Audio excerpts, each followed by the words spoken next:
Uspešnost in učinkovitost postopkov recikliranja je nujno pogojena z reciklabilnostjo lahke plastične embalaže.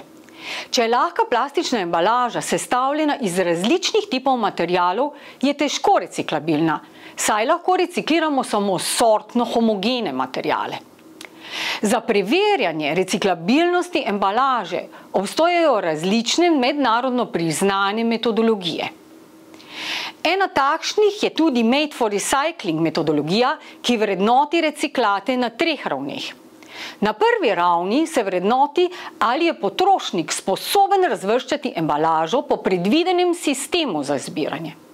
Na drugi ravni se vrednoti, ali embalaža izpolnjuje minimalne kriterije za izvedbo postopkov avtomatskega sortiranja.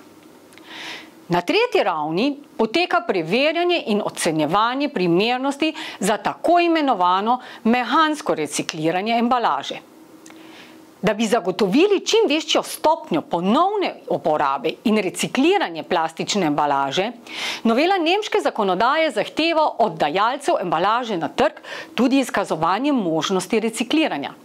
V skladu z 21. členom nemškega zakona o embalaži mora biti embalaža primerna za recikliranje in mora, vedno kadar je to možno, vsebovati tudi minimalni delež recikliranih materialov.